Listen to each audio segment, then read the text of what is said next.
আসসালামু আলাইকুম ভিউয়ার্স, কেমন আছেন সবাই? আশা করি খুব ভালো আছেন। আলহামদুলিল্লাহ আমরাও সবাই ভালো আছি, তবে একটু ঘরের সবাই অসুস্থ। তো এটা আসলে বেরেস্তা ভাজা তেল। আমি একটু আগে ডালটাতে বেরেস্তা দিয়েছি, তো সেই তেলটাই আমি চচ্চড়ি বা পুরপুরি করে নেব।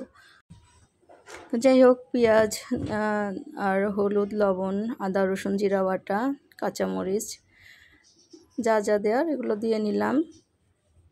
নিয়ে আলুটা ভালো করে মেখে নিতে হবে। আপনাদের সাথে আজকে শেয়ার করব আমাদের উত্তরবঙ্গের চচ্চড়ি বা পুরপুরি মাছ ছাড়া। আসলে আমার মাছ ছাড়া কোনো তরকারি খেতে ভালো লাগে না এবং খেতে পারিও না, কিন্তু তারা আবার বাপ ছেলে কোনো মাছই খায় না।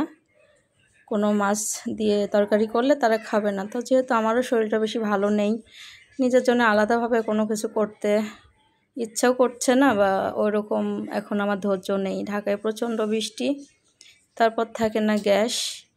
তো ওয়েদারটা এখন এমন যে একবার গরম একবার বৃষ্টি। তো এই ওয়েদারে মোটামুটি কম বেশি সবার ঘরেই এখন সর্দি, কাশি, জ্বর। তো আপনাদের ঘরে যদি বাচ্চারা থাকে একটু সাবধানে রাখবেন। তো আমি এই যে এটা মেখে নিলাম, একটু সামান্য পানি দিলাম।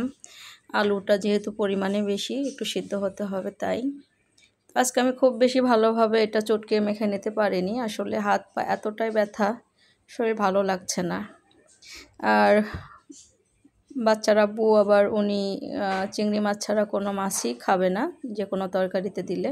ঘরে আবার চিংড়ি মাছ নেই, সপ্তাহের শেষ, সামনে ঈদ, ফ্রিজটাও খালি করার একটা ব্যাপার আছে। আর সাথেই তো দেশি আলুর ভর্তা করে নিলাম, আর ডাল করেছি, ডিম ভাজি, সেগুলো আর দেখালাম না, ভিডিওটা বড় হয়ে যাবে। দেশি আলুর ভর্তাটা সাধারণত আমরা খাই, অন্য কোনো আলুর ভর্তা আমাদের কাছে খুব একটা ভালো লাগে না। তো আমি মরিচটা এভাবে আগেই গুঁড়া করে রেখে দেই। মরিচটা, শুকনো মরিচটা টেলে কোনো একটা কাচের জারে বা কাচের বয়ামে রাখলে অনেক দিন পর্যন্ত খাওয়া যায়। ফ্রিজে নর্মালেও রাখা যায়, বাইরেও রাখা যায়, কিছুই হয় না। এতে করে কাজটা অনেকটা এগিয়ে যায়, একটু প্যারাটা কম হয় আর কি, হ্যাচালটা কম হয়ে যায়, একটু কাজ এগিয়ে থাকে আর কি। কাঁচা পেঁয়াজ দিয়ে ভর্তাটা করলাম। অনেকে এখানে পেঁয়াজ বেরেস্তা দেয়, আমরা দেই না, আমার কাছে খুব একটা ভালো লাগে না। তো হয়ে গেল।